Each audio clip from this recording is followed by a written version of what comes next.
డబ్బు, అనారోగ్యం, ఉద్యోగం, వ్యాపారం, అప్పులతో బాధపడుతున్నారా? మీకోసమే లాంచ్ యువర్ ఫ్యూచర్ ప్రోగ్రామ్. నమస్తే రమ్మగారు. నమస్తే జయ. రమ్మగారు, పిల్లల్ని ఇండిపెండెంట్గా ఉంచాలి, ఇండిపెండెంట్గా తయారు చేయాలని చెప్తుంటాం కదా. ఏ వయసు నుంచి వారి పనులు వాళ్ళకి అలవాటు చేయాలి, వాళ్ళని ఇండిపెండెంట్గా ఉంచాలండి? డే 1 నుంచి చేయాలి జయ. డే 1 నుంచి పిల్లలు వాళ్ళంతట వాళ్ళు ఉండనివ్వం, మనం ఉండనివ్వం. పైగా ఇప్పుడు ఏంటంటే జయ, ఇది వరకటికి ఇప్పటికి తేడా. ఇదివరకు చాలామంది పిల్లలు ఉండేవాళ్ళు జయ. ఉయ్యాల్లో పిల్లాడు ఒక ఊపు ఊపితే వాడి దారిని వాడు ఊక్కుంటూ ఉండేవాడు. వాడి దారిని వాడు ఆడుకోవటం, వాడి దారిని వాడు దూగట్టం. ఆ ఇళ్లల్లో కూడా అలాంటి అవకాశాలు ఉండేవి. మట్టి అంటితే మురికని, అది హైజీన్ లేదని అలా భావించే వాళ్ళు కాదు. మనం దాంతో పోల్చకూడదు ఇప్పుడు అసలు. ఇప్పుడు మన పరిస్థితి ఏంటంటే, అమ్మ నాన్న, తాత అమ్మమ్మ, తాత నాయనమ్మ, ఈ 6గురికి ఒక చంటి పిల్లాడు అంతే. వాడు బొమ్మ కోతి కొబ్బరికాయ దొరికినట్టే. ఇటు అమ్మకి చెల్లెళ్ళో తమ్ముళ్ళో, లేకపోతే అటు నాన్నకి తమ్ముళ్ళో అన్నలో ఒకటే కదా. ఇంతమంది పెద్దవాళ్ళ మధ్యలో ఒక పసిపిల్లాడు ఉంటే వాడి చెయ్యి కాలు కూడా కదలనివ్వరు. ఎప్పుడు ఎత్తుకుంటారు, ఒళ్ళల్లోనే ఉంటారు, ఎప్పుడు ఎత్తుకుంటారు.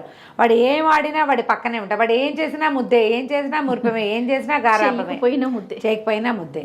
వాడితో పాటే గుంపంతా ఉంటారు, ఎప్పుడు ఒళ్ళోనే ఉంచుకుంటారు. ఎత్తుకుని ఎక్కడికి వెళ్తే అక్కడికి తీసుకెళ్తారు. ఇవన్నీ చేస్తారు కానీ వాడంతటా వాడిని ఏమీ చేయనివ్వరు. చిన్నది తగిలినా ఒకళ్ళనొకళ్ళు తిట్టుకుని పోటాడేసుకుంటారు, గోల పెట్టేస్తారు. అక్కడి నుంచి ఏమవుతుంది, వాళ్ళు సరిగ్గా చూడలేదని వీళ్ళు సరిగ్గా చూడలేదని వాళ్ళు కొట్టుకుంటారు. అవును, వీడు చుట్టూతానే తిరుగుతూ ఉంటుంది. ఇప్పుడు కనీసం ఒక 10-12 సంవత్సరాలు వచ్చిన పిల్లల కూడా ఈ పరిస్థితి ఉంది. అమ్మా నాన్న ఒకరే, తాత అమ్మమ్మ జంట, తాత నాయనమ్మ జంట, ఇంతే. ఇంత పిల్లాడు ఎంత వయసు వచ్చిన సమస్తము వాళ్ళ మీదే పెట్టుకుని ఉంటారు. వాడంతటి వాడిని డిసైడ్ చేసుకొనివ్వరు, ఆడుకోనివ్వరు, చేయనివ్వరు. ఏం చేసినా ఒప్పుకుంటారు, నో అనరు. మొత్తం వీళ్ళకే చెప్పు చేయాలి, లేదా ఏం చేసినా ఒప్పుకోవటం. రెండు ఉన్నాయి కదా రమ్మగారు. ఇప్పుడు రెండు రకాలు కదా. రెండు ఉన్నాయండి, నిజమే రమ్మగారు. ఇవన్నీ కూడా సమస్యలే. అక్కడి నుంచి వాడికి తీసుకు తినటం వస్తుంది. కొంతమంది పిల్లలు ఇండిపెండెంట్గా ఉంటారు జయ. నేను మోస్ట్ ఇండిపెండెంట్ కిడ్స్ని 2 చూశాను. మా ఎదురుగుండా ఇంట్లో ఒక పాప ఎక్కుద్ది, దానికి 1 ఏడాది వయసు. అప్పుడు అసలు ఎంత బక్కడో, చిట్టి పిచ్చిక పిల్ల, అది జాజి బొమ్మ, ఇంతే పిల్ల. దానికి ఇంత పెద్ద గ్లాసు, అది పెద్ద గ్లాస్, మనం ఇంతంత కప్పులు టీ తాగుతాం చూడు, మనం కాఫీ కప్ మగ్స్ ఉంటాయి, ఆ మగ్గు నిండా పాలు అదే పట్టుకు తాగాలని బ్రహ్మరాక్షసులాగా ఏడ్చేది. అది ఏదో వద్దని ఉంటుంది కదా రమ్మగారు, ఆ కప్పు అదే పట్టు చేయించుకోకూడదు ఎవరు, ఆమె పట్టుకుని తాగేసేయాలి. అది ఎవరినో చూసేది. వాళ్ళు తాగుతున్నారు కాబట్టి తను అట్టాగే చేయాలని. మా లావి కొడుకు ఉండేవాడు మా ఇంట్లో. 1 ఏడాదికి సరిగ్గా సంవత్సరంకి ఆ రికార్డు వీడియో ఉంది ఇంకా నా దగ్గర.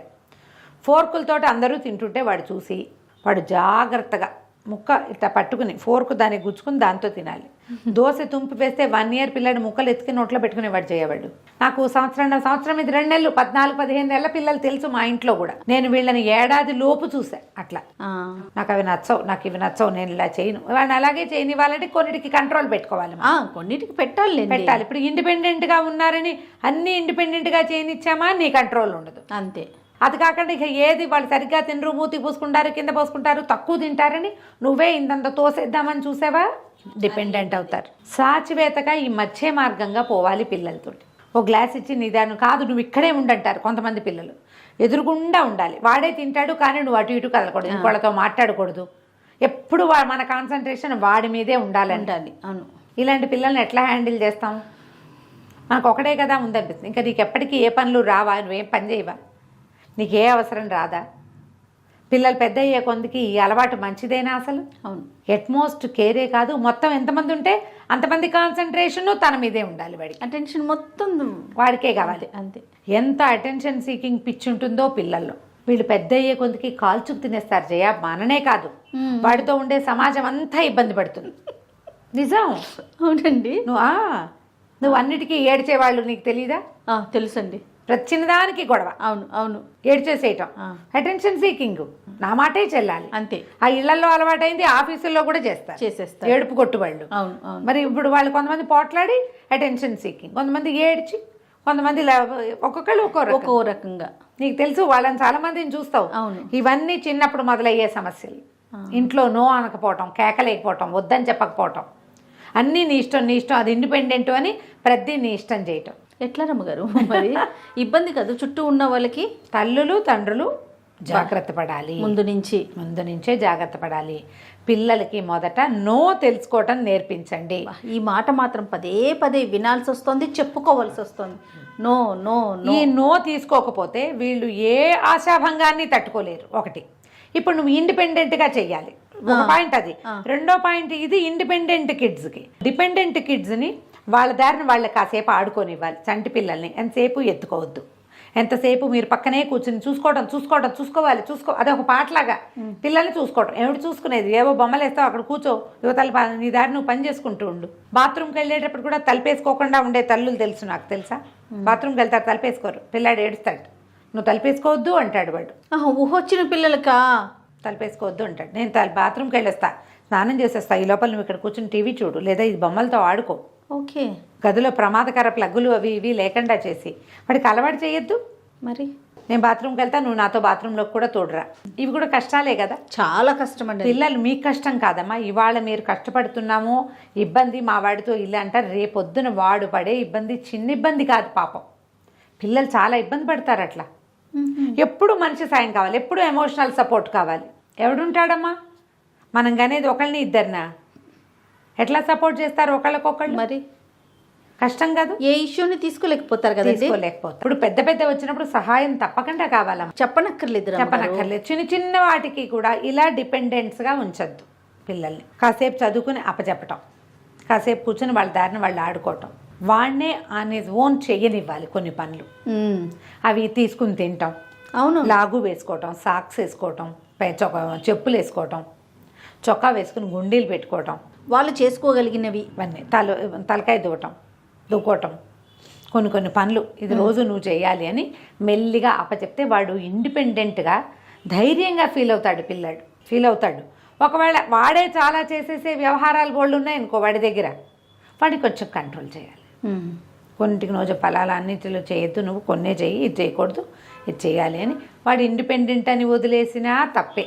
ఓకే, వాడి భయము, వాడేం చేయడు, వాడికి మేము ఉండాలి, నా తాలూకు ప్రజెన్స్ లేకపోతే కుదరదు. గొప్పగా ఉంటుంది తల్లులకి.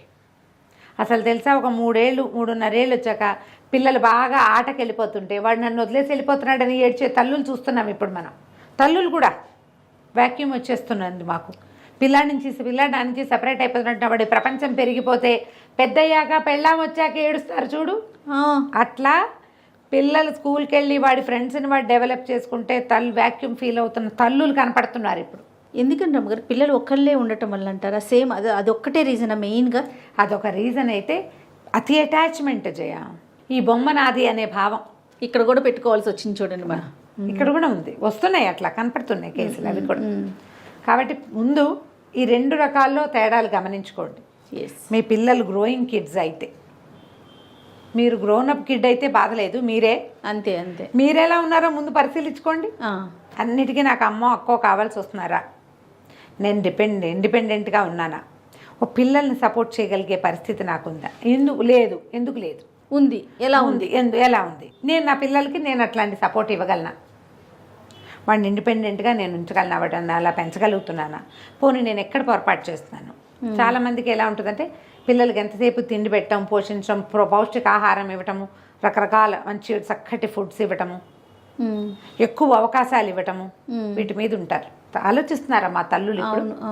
వీటితో పాటుగా మనం వాడిని ఇండిపెండెంట్గా ఉంచుతున్నామా, లేదా ఎక్కువ స్వాతంత్రాన్ని ఇచ్చేస్తున్నామా పరిశీలించుకుని ఒక బేరీజు వేసుకోండి మీకు మీరే. ఇతరుల పిల్లల్ని చూసినప్పుడు మనం ఒక కామెంట్ పాస్ చేస్తాం, ఇది అందరూ రిలేట్ అవ్వాల్సింది. ఎవరి పిల్లడు అల్లరి చేస్తున్నాడు, ఎంత అల్లరో మా వాడు ఇంత అల్లరి లేదండి. అస్సలు కామన్ డైలాగ్ రమ్మగారు. ఎంత కామన్ అంటే అమ్మా అని పిలవటం ఎంత కామనో ఈ డైలాగ్ అంత కామన్. ఒకసారి అప్పుడు ఎవరినైనా చూసి మీకు వాళ్ళ ప్రవర్తన అతిగా అనిపిస్తుంది, ప్రతి ఆల్టర్నేట్ డే ఫీల్ అవుతాం మనం. అయ్య బాబోయ్ ఎలా ఉన్నారో నాయన, వీళ్ళు ఎలా భరిస్తున్నారు వీళ్ళు, అసలు పిల్లలు ఎంత అల్లర్లేదు. ఒకసారి మీ పిల్లల్ని మీరు బేరీజు వేసుకోండి. రమ్మగారు అల్లరి చేస్తేనే కాదు, వాళ్ళు సైలెంట్గా ఉన్నారనుకో, అదేంటి అసలు నోట్లో నుంచి మాటే రావట్లేదు. మన పిల్లలు అట్లా కాదమ్మా, చక్కగా మాట్లాడతారు. ఇట్లా ప్రతిదానికి అనుకుంటూనే ఉంటారండి. తిన్నా అంటారు, చక్కగా తింటారు పిల్లలు, గట్టి పిల్లలు, వాళ్ళు బాగా తింటారు, ఇలా తింటారు వాళ్ళు. మా పిల్లడు ఏం తిండు కోతి మీద అలా తిట్టుకుంటారు వీడిని. ఏం కాదు వీడు బాగానే ఉంటాడు. తల్లికి ఏంటంటే మనవాడు తిండు వాళ్ళు తింటున్నారు అనిపిస్తుంది. వాళ్ళు తినకపోయినా పెంకివాడు వాడు తిననే తినట్లేదు, మన పిల్లలు అసలు గోలేదమ్మా. ఎవరైనా అంతే. ప్రధానంగా ఏంటంటే మీరు ఒకళ్ళని గురించి ఏదైనా అనుకునేటప్పుడు మనం ఎట్లా ఉన్నామని ఆలోచిస్తే మీకు మంచి క్లారిటీ వస్తుంది. ఎస్, అప్పుడు మీకు పెద్ద అయ్యాక థెరపిస్ట్లు అవసరం ఉండదు. మీ థెరపీ మీరు ఇప్పుడు చేసుకోగలుగుతారు. దాని మీద నువ్వు ఆ హస్బెండ్తో ఫ్రెండ్షిప్ ఉంటే బాగా చక్కగా మాట్లాడుకోండి. అక్కయ్యతో ఫ్రెండ్షిప్ ఉంటే అక్క మీరు డిస్కస్ చేయండి. ఇది వాట్ ఈజ్ వాట్ అని మనకు అర్థమవుతుంది. అప్పుడు మనం ఏది ప్రాబ్లం కంట్రోల్ ఎక్కడ చేయాలి అనేది అర్థమైపోతుంది. చదువుకున్న తల్లులకి ఇది ఒక వరం అమ్మా. ఇంటర్నెట్కి వెళ్ళకండి, ఇంటి వాతావరణాన్ని పరిశీలించుకోండి. మానవ సంబంధాలు పునరుద్ధరించుకోండి. ఎవరితోటైనా గొడవలు ఉంటే వాటిని తగ్గించుకోండి. మీ పిల్లలు కూడా అవే నేర్చుకుంటారమ్మా. ఖచ్చితంగా ఆలోచింపజేయడం కోసమే ఇది మనం మాట్లాడుతోంది. ఇందులో మనం ఏం పెద్ద సొల్యూషన్ ఇవ్వాల. ఇది మిమ్మల్ని ఆలోచింపజేయటానికే. మీరు ఆలోచించండి. ఇండిపెండెంట్గా పిల్లల్ని ఉంచడానికి ఒక అవకాశం మనం ఇవ్వాలి. అంతే. నమస్తే. నమస్తే.